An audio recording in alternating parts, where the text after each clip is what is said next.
Então, nesse instante, nós vamos mais uma vez sentando nas nossas cadeiras, respirando fundo, agradecendo ao Mestre Jesus a oportunidade de estarmos aqui mais uma vez, aprendendo juntos com André Luiz.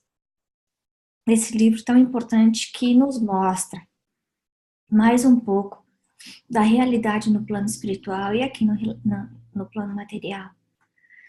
Nessa noite, Senhor, que cada um dos nossos lares possa ser protegido, amparado, que durante os próximos 30 minutos, que todos nós possamos ser inspirados, para que nosso aprendizado possa ser muito produtivo.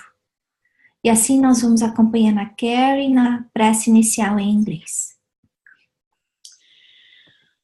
So we call in our mentor guides to help guide us in our studies tonight and our understanding of the chapter 3 in the Obreros de Vida Eterna. We ask that these mentors help to answer any questions that we have, help us in our understanding of this process of materialization through use of the mind. And we ask for guidance throughout our lives in between meetings, and that we are guided to put into practice what we learn through our reading here today, and ask for guidance for our family members, our friends, our coworkers, for all those people who are in need throughout the world, that they can come to find healing in some way, to live a healthy and happy life. And we thank our mentors for being present and helping us in whatever way we desire to grow and learn. And with that we say amen, and so it be. Amém. Obrigada, Carrie. De nada. Você falou uma coisa muito importante aí na nossa preparação, que é a nossa consciência de que a gente não está estudando simplesmente pelo prazer de estudar, né? Claro, isso é importante, mas o pregar ensinado por Jesus é a vivência do Evangelho. Então é a gente colocar em prática, não é a gente só falar da boca para fora, não é a gente ficar enxergando o defeito dos outros. Muitas vezes usando de ironia, de sarcasmo. É nós aplicarmos esse ensinamento na nossa vida, e a gente vai ver isso muito claro hoje nesse capítulo, né?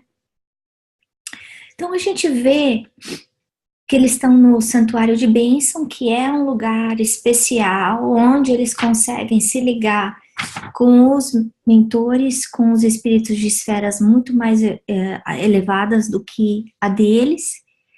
E aí vai tá vindo uma entidade superior, que ainda está envolvida com o plano terrestre, mas é muito mais evoluída do que o André Luiz, do que o Jerônimo, né? E aí, interessante que a gente vê a importância do uso do tempo. A gente já estava falando isso, né, semana passada. Quanto tempo a gente gasta falando mal do outro, reclamando, queixando de dor, olhando o Facebook, e a gente vê aí esse benfeitor que vai falar por poucos minutos. Por quê? Porque ele é culpado, ele não tem tempo para perder, ele está trabalhando o tempo inteiro. E aí, eles ainda aprendem, né, com Cornélio, olha, a providência não faz nada, né, os espíritos evoluídos não fazem nada sem motivo. Se a gente não estiver pronto para receber, se a gente não estiver atento, eles não vêm. E olha, se tiver desarmonia no trabalho, cada um vai ser responsável pelo mau uso do seu pensamento. Olha só que coisa. Então a gente vê que é essa energia do amor, mas que chama a nossa atenção para quê? Para a vigilância contínua do nosso comportamento, do nosso pensamento, do nosso sentimento. Não adianta a gente ficar com desculpismo, fingindo que aquilo não aconteceu, que a gente não fez nada. E a gente vai ver que no momento que o André Luiz muda a qualidade de sintonia mental, o mentor dele, o Jerônimo, olha para ele e ele se acerta. Então, aí a nossa responsabilidade de cada um, intransferível, constante. Então, voltando ao que a gente falou antes, o pregar é isso. Quer dizer que é fácil? Não. E ele fala o tanto de dar trabalho, que dá, o tanto de energia que ele faz para fazer essa criação mental, né? Mas ele deixa claro que um encontro com uma entidade celeste como essa é um privilégio que precisa ser aproveitado. Então, se a gente for pensar aqui no nosso estudo, as entidades que devem estar aí ajudando a gente, porque a gente sabe que Jesus já falou que quando 2 ou mais pessoas se reunissem em seu nome, ele estaria presente. Não, talvez não presente de forma concreta, mas simbolicamente, como? Enviando emissários para que fiquem junto conosco. Então, por respeito a esses emissários, a gente tem que se preparar para essa aula. A gente precisa chegar mais cedo, não é chegar às 7h31. A gente precisa ler o capítulo antes. A gente precisa vigiar. Se não conseguir vigiar e andar direito a semana inteira, que hoje, pelo menos, a gente preste mais atenção no nosso comportamento. Que a gente faça a avaliação de como é que eu estou agindo, né? Por quê? Porque eles estão gastando o tempo deles para ajudar a gente. Bom, aí veio o pedido do Cornélio. Cornélio que estava aí cuidando dessa organização, né? E ele fala, olha, esse emissário vai estar vindo e ele vai estar dentro dessa cúpula de vidro protetora. Por que será que precisa disso? Porque o contato com a vibração negativa deles, né, da equipe de André Luiz, apesar de ser muito mais elevada do que nós aqui, ainda era muito baixa em relação a esse emissário. Então, esse emissário está protegido. Por quê? Porque a matéria dele, do perispírito dele, não é a mesma da matéria do perispírito do Jerônimo, do Cornélio, do André Luiz.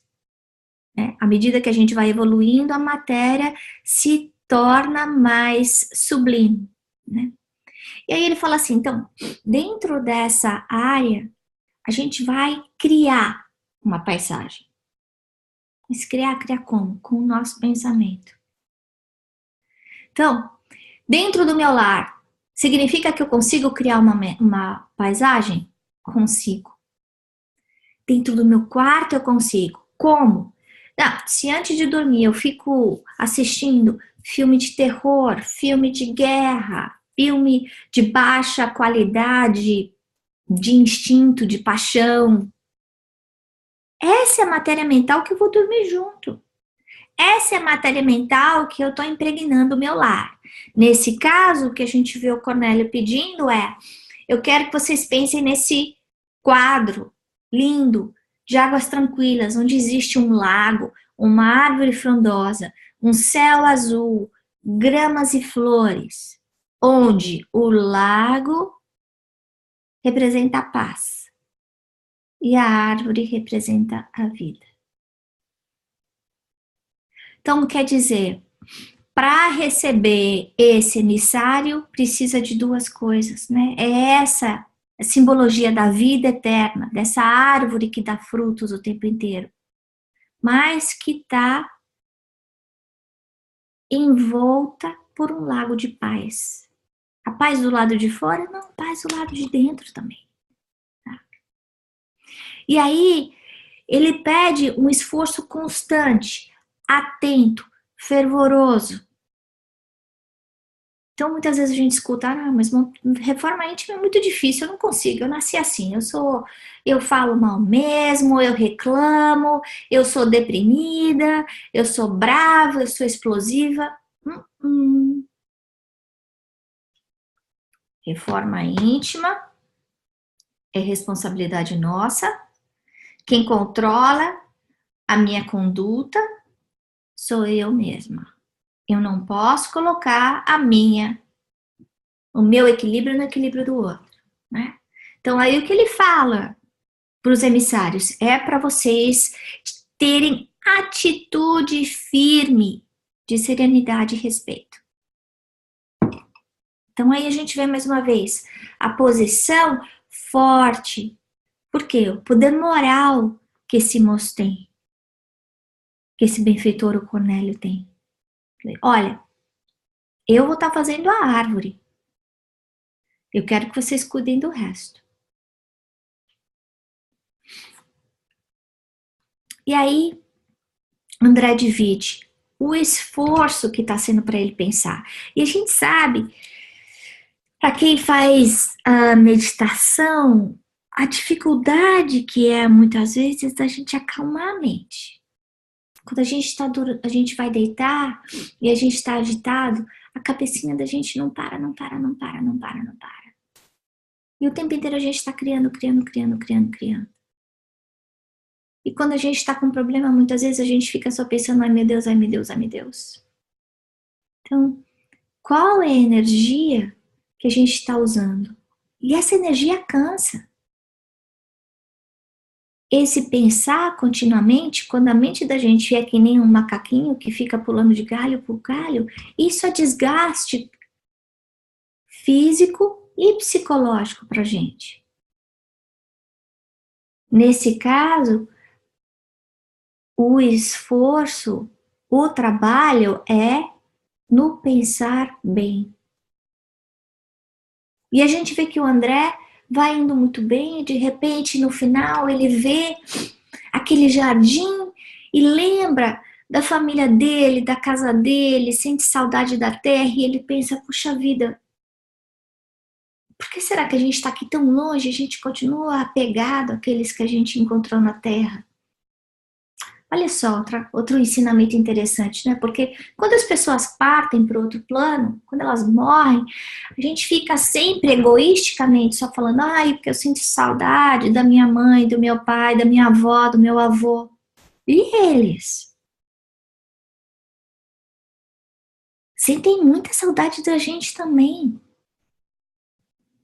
E o que será que acontece quando eu entro nessa sintonia mental? De tristeza, de revolta, de dor. Será que eles sentem? Sim, sentem. E a gente já viu no livro, né? Foi nos Mensageiros, eu acho, que um dos personagens fala mal de um amigo que já tinha desencarnado e de noite esse amigo inimigo, vem tirar satisfação dele. Eu não lembro se foi no Missionários ou no Mensageiros, desculpa. Mas o ponto aqui da lição é a sintonia mental. Imediatamente que o André, logo depois que o André muda a sintonia mental dele e fica triste, Jerônimo só olha para ele. Por quê? Porque esses espíritos, eles conseguem enxergar o pensamento da gente. A gente encarnado aqui, não. Mas no plano espiritual, sim. Quando a gente vê a descrição das zonas de sofrimento, umbral, como trevas, como a gente vai ver nos próximos capítulos, aquele ambiente é a criação mental das pessoas que estão convivendo naquele ambiente, né? Então, o André pensou, Jerônimo percebeu imediatamente. Quando a gente está aqui na Terra, a gente consegue sentir a mesma coisa? Consegue.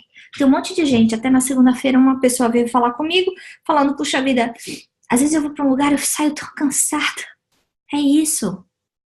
Às vezes a gente chega perto de uma pessoa e fala assim, nossa, aquela pessoa tá tão pesada, ou tem gente que parece porco-espinho, a gente não consegue nem chegar perto. Por quê? É a sintonia mental.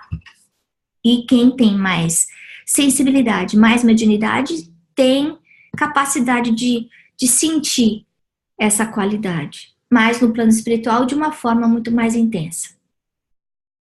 Bom, aí a preparação do ambiente. Primeira coisa, prece. Então, quer dizer, a lição constante em todo o capítulo. Toda vez que eu quiser me ligar com o plano espiritual, Qual é o telefone que eu uso? Qual é o WhatsApp que eu uso? É a minha prece. Essa é a ferramenta. E imediatamente aquela cúpula, né, onde o emissário vai aparecer, se ilumina. E ele chega, esse homem iluminado. E enquanto ele falava, a gente vê que não só essa luz saía das palavras dele, mas saía do tórax, que existiam estrelas caindo. Tem uma palestra do Divaldo que ele deu, acho que foi na última reunião do US Council em Nova York. É uma palestra que ele deu aos trabalhadores espíritas aqui dos Estados Unidos, em que ele descreve uma pessoa que está lá, num dos trabalhos dele na Maçã do Caminho, em que está um grupo de centenas de pessoas e de repente tem uma senhora super simples, uma lavadeira paupérrima, todo mundo rezando, e de repente ele vê aquele túnel de luz, aquelas folhas luminosas caindo sobre ela. Por quê? Porque a prece dela estava envolvida com sentimento, com pensamento de ligação com o plano espiritual. Mas não só isso, a conduta dela também ajudava ela a fazer essa ligação mental com o plano superior. Bom, então aparece essa entidade que tem o nome de Asclepius, e Asclepius foi o deus grego que é o deus da cura. E esse Asclepio carrega esse, como fala, pau com a serpente envolvida. Então a gente vê a simbologia, mais uma vez, né, do livro de André Luiz, que vem, então, essa entidade com o nome do deus grego, que simboliza a medicina, que simboliza a cura, para quê? Para curar. Curar como? Com amor. E o que ele usa para fazer essa cura? A gente vai ver, né? Mas ele fala de uma forma tão bonita que o André Luiz, dentro da sua humildade, fala: eu não consigo nem reproduzir o que ele falou. Não dá para pôr em palavra o que esse homem falou. Não dá para pôr em palavra o que eu senti. Ele só fala da hipnose que ele sentiu no momento dessa palestra. E aí, lembrando, quando eu estava... deixa eu ir um slide a mais. Peraí.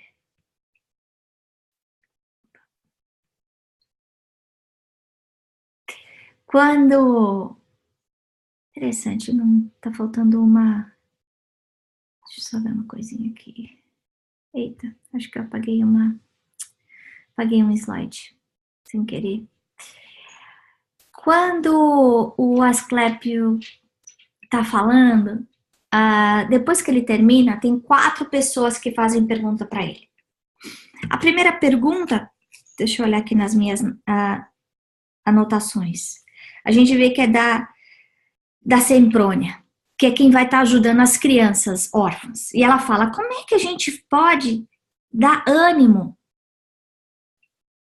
para essas pessoas que estão tentando ajudar há tanto tempo e elas toda hora encontram pessoas más, que atrapalham, tem problemas. Aí o Asclepius pega o pergaminho. Que pergaminho é esse? É o Evangelho de Jesus. Abre, ao acaso? Não, com certeza ele sabia onde ele estava abrindo. Com certeza ele sabia até qual era a pergunta que ia vir. E aí ele fala: amar aos vossos inimigos, perdoai aos que os odeiam e orai pelos que vos perseguem. Isso está em Mateus, capítulo 5, versículo 44. Então, o que ele está falando? Ama. Aí vem a segunda pergunta,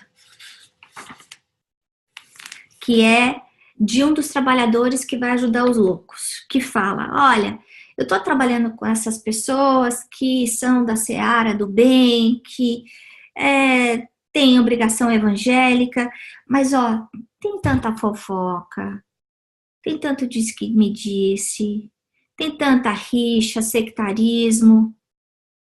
O que eu posso fazer para mudar isso? Aí, o que o Asclepius fala para ele? Ele fala para ele, capítulo 6 de Paulo a Timóteo, versículo 2. Foge dessas coisas, segue a justiça, a fé, a caridade, a paciência, a mansidão. O que ele está falando? Não julga, faz a sua parte, trabalha sem julgar. A luz ilumina o pântano sem se alterar. E é para a gente fazer a mesma coisa. A gente iluminar, não só a nós, mas para quem nos rodeia, sem a gente se alterar. Aí vem a terceira pergunta da Luciana, que é do grupo do André. E ela fala, olha, eu tô indo ajudar. Ela não fala especificamente, né? Quem? Os desencarnados. Ele fala assim, mas é a primeira vez que eu tô indo, você pode me dar alguma sugestão? Aí ele fala o quê? Caridade fraternal. Por quê? Porque eu não preciso repetir isso para você. Jesus já falou. Faz para o outro aquilo que você gostaria que fizesse para você. Então, toda vez que você quiser representar Jesus, é usar a Golden Rule. A liçãozinha básica que a gente aprende no jardim da infância. Não faz para o outro aquilo que você não quer que façam para você. E isso está em Paulo aos Tessalonicenses, capítulo 4, versículo 9. E aí vem a quarta pergunta, que é, como é que a gente faz para conseguir conservar a alegria no trabalho, a alegria no viver? Pois isso é tão difícil muitas vezes, né? Porque a gente passa por problema, decepção, briga, dificuldades de todas as formas, cores, tamanhos.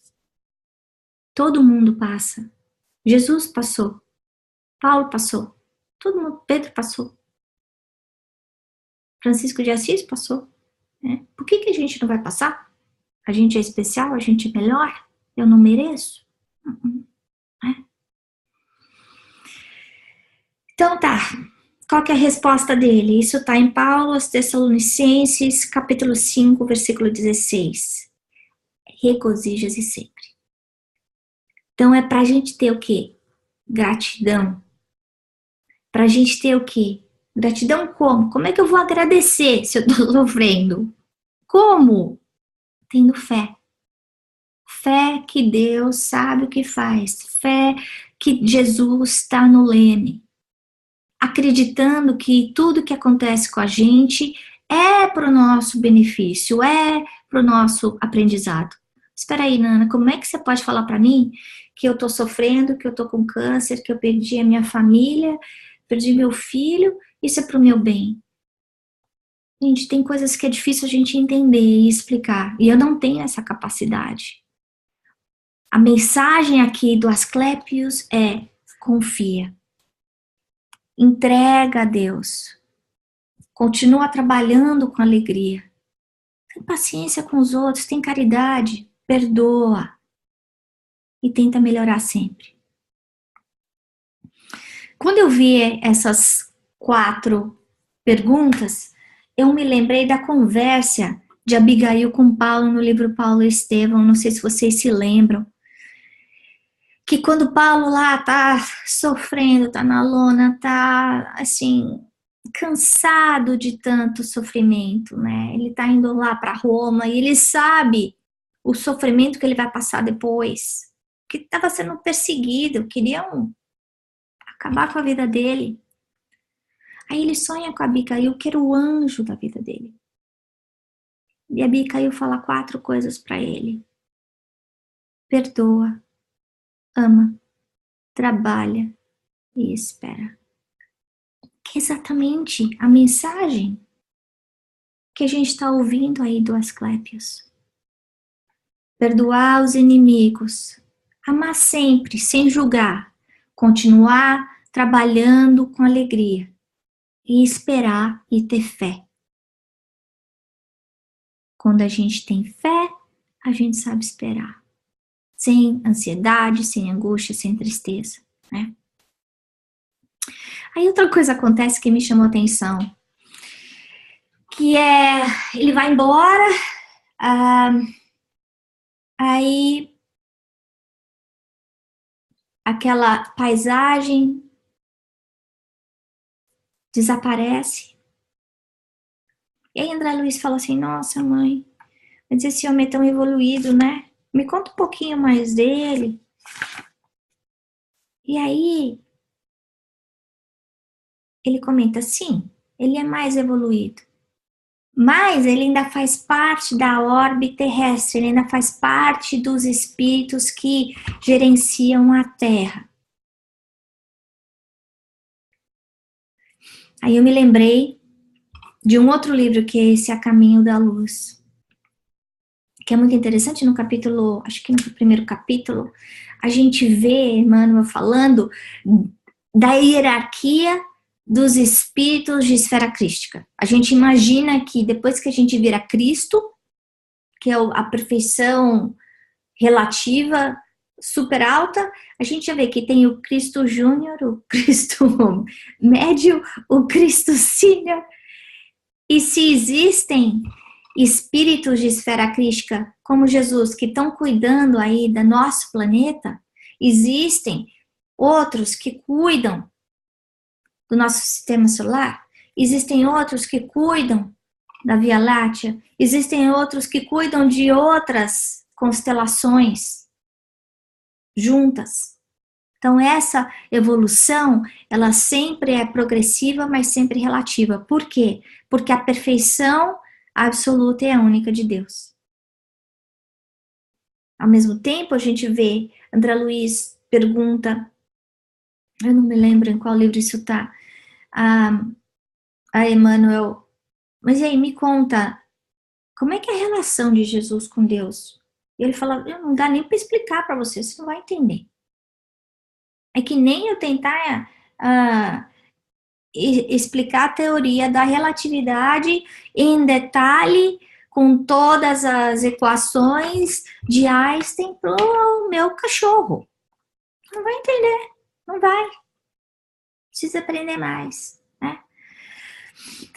O Haroldo comenta numa palestra dele sobre o livro A Caminho da Luz, sobre essa revista, essa edição da revista Nature, de janeiro de 2013, que se refere a essa constelação desses planetas onde existem esses espíritos mais evoluídos, né? Que ele fala Júpiter, Saturno, que é de um cientista estudioso americano que descobre esses planetas. E ele inclusive fala que se a gente conhece os nossos planetas, né, que giram em torno do Sol, a nossa constelação solar, ela gira em torno de outros campos também, né? Então, a gente vê mais uma vez a multiplicidade dos mundos e a gente aprende com o Espiritismo que esses mundos são habitados. Claro, ao mesmo tempo que a gente evolui, as necessidades de reencarnação vão mudar. Espíritos mais evoluídos não precisam reencarnar tanto quanto a gente. E normalmente são espíritos missionários. Por quê? Porque eles não precisam mais resgatar nada. A necessidade da reencarnação é para a gente aprender ou para a gente ajudar. Esses que já aprenderam bastante não precisam mais voltar para reencarnar num lugar tão doído como a Terra. Então, para a gente fechar o estudo de hoje, né? Eu coloquei 2 pontos para a gente refletir. Uma é como é que eu coloco as sugestões de Asclépios? Isso a gente vê, tá tudo no Evangelho. Ele é super sucinto, ele não fica falando. Ele vai lá e lê um trecho do Evangelho.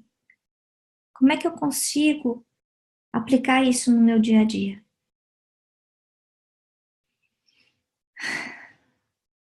E a gente comparando as sugestões de Abigail no momento em que a gente está com dor, no sofrimento, como é que eu consigo aplicar isso no meu dia a dia? A gente pensar durante a próxima semana, né? Que a gente sempre tem alguns tropeços. Então, a gente prestar atenção nesses 4 ensinamentos aqui, que é perdoa, ama, trabalha e espera com fé. Era isso que eu tinha para falar com vocês, são 8:02. Alguém quer fazer alguma perguntinha? Antes da gente encerrar. Lembrando que vocês sempre podem mandar as perguntas pelo WhatsApp antes, porque aí eu preparo a aula e eu já respondo essas perguntas antes.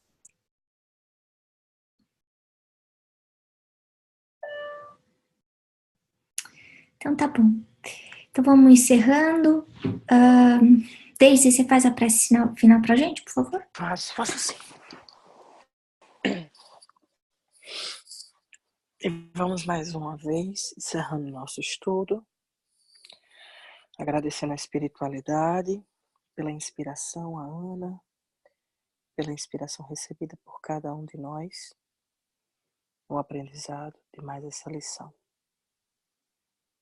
Pedimos a Deus e a Jesus, o nosso Mestre, a força e o entendimento para assimilar as palavras ditas por Ana hoje, para que nós consigamos ter a força necessária para as batalhas que virão, para a evolução, para a nossa própria evolução, assim como a paciência e a confiança nos desígnios de Deus.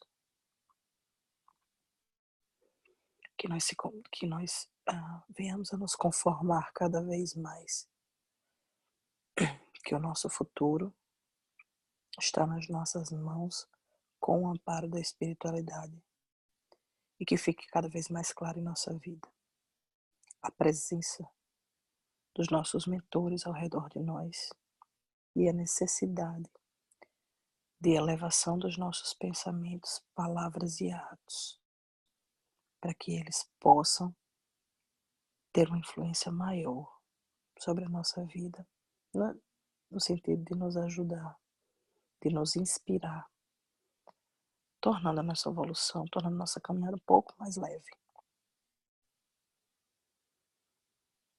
Que essa semana cada um de nós receba essa ajuda, esse auxílio. E o auxílio maior que é o do entendimento e da aceitação. Que Jesus esteja conosco. Que assim seja. Graças a Deus.